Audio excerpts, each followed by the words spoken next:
Hola, hola, clase. ¿Cómo están? I hope that you guys are in good spirits. I wanted to take a moment to explain today's assignment to make sure that you all understand it. The assignment for today is called My Schedule, and you might have a printed document on your paper, or you can also complete it on the Google Doc found as an attachment on Schoology underneath My Schedule. So let's go over the directions first. After you've written your name on the paper and you filled out the date, it says to complete the table below with the requested information in Spanish. Yes, I want you to complete this table in Spanish, and I'll go over it with you. In the left column of the table, you see the class periods: first, second, third, fourth, fifth, sixth, and seventh. I want you to complete the table based on your true schedule this year, not anything that's made up, but your actual schedule. So let's say your first class of the day is Spanish. The word for Spanish in Spanish is español. All right. And now I'm going to go over and write who the teacher is. The teacher is Coach Christopher. That's me. Y'all all have me as a Spanish teacher. Another way that you can write a teacher's name, if it's another teacher, you can use the abbreviation Senor for a male teacher or Senora for a female teacher. Or you might also use Senorita if she's not married. If you don't know whether or not they're married, you can just choose one. Now, for the time that first period is, class begins at 7:25 and it ends at 8:12, I think. I don't know. Don't quote me on that. So you're going to complete the whole entire table with the name of your classes, your teachers, and the time frame. You don't have to be too specific with your classes. So if you have chemistry or biology, physics, that all falls under the category of science. So you will put the science, the word for science in Spanish. If you have algebra, geometry, calculus, those all fall underneath the math category. So everything pretty much falls underneath a category that you can put it in.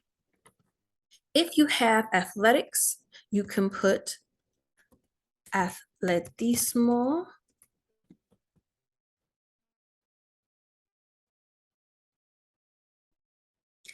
And if you have a class in the career and technology department, rather than me putting, principles of engineering or law or foundations of, culinary cooking, we would just go ahead and label that class as a Kate class. And that should cover them all because there's too many to go over. If you have anything in the arts department, such as art class, orchestra, band, choir, we could generalize it and put the arts. But I have a more specific list on Schoology inside of the assignment, so you can kind of look over what the name of those classes are if you want to specify whether you're in choir, band, orchestra, color guard, or anything of that nature.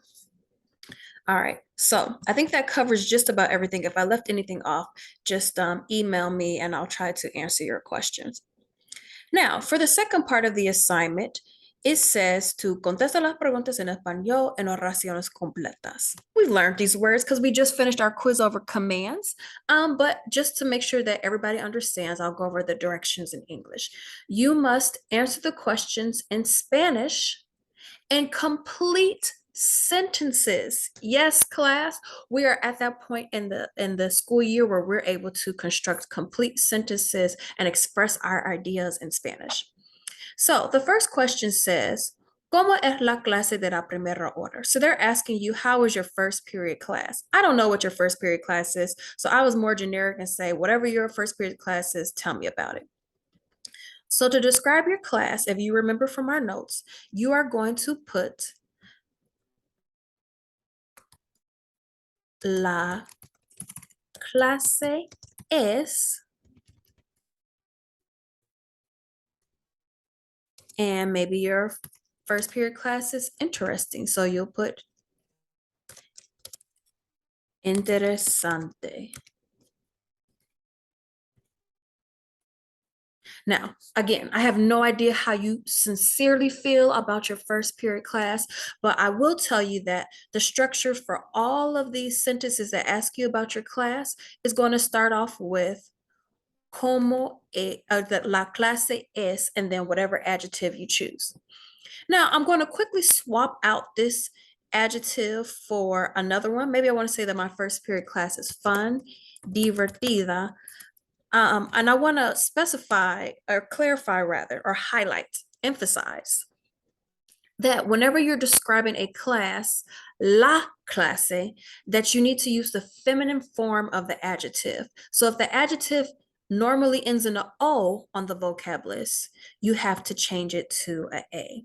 So it'll be la clase es divertida rather than divertido.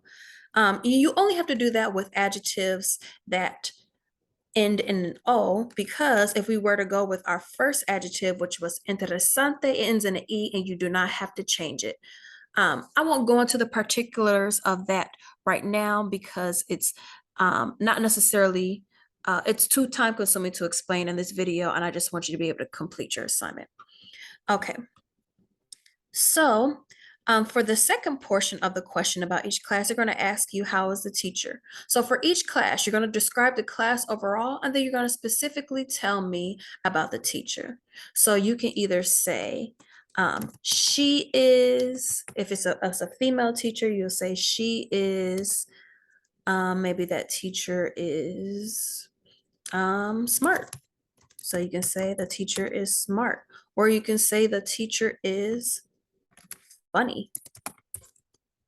Again, because it's a female teacher, in my example, I put graciosa rather than gracioso. And if it's a male teacher, you would just simply change it to él.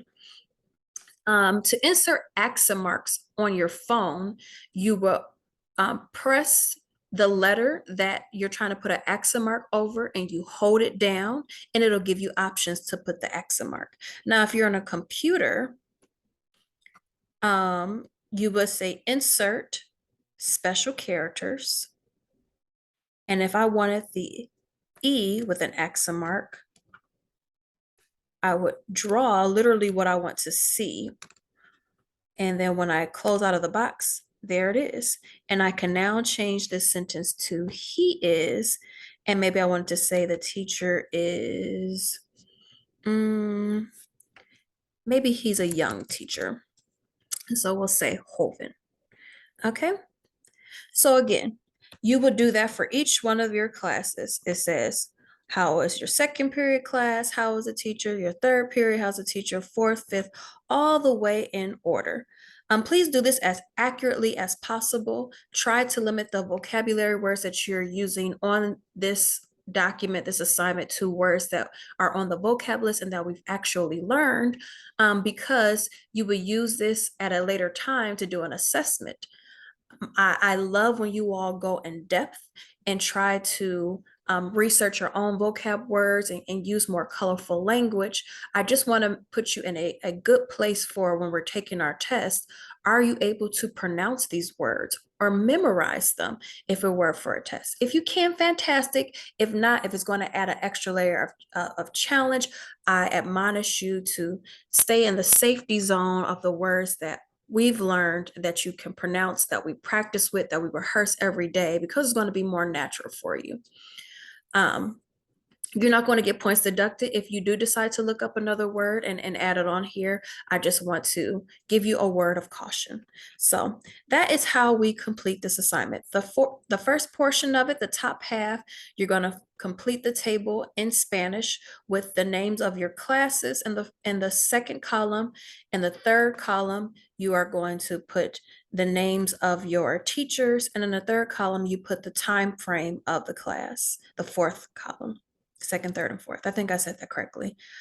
And then when you get to the bottom portion of the assignment, you're going to describe each class and each teacher in Spanish.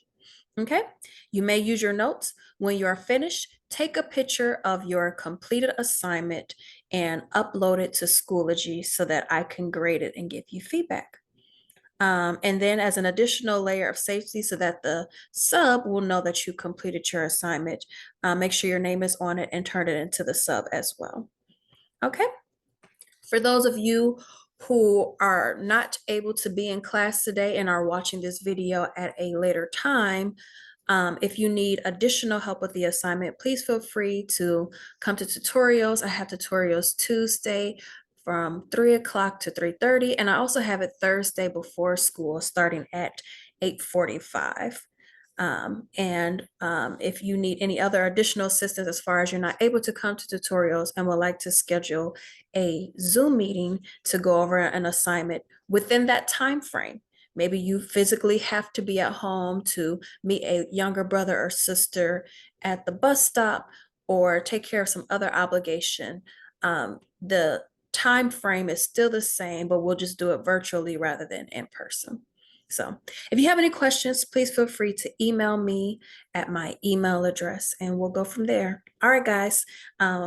Best wishes on your assignment. I know you're going to do well, and I look forward to reading your responses. Hasta luego. Bye-bye.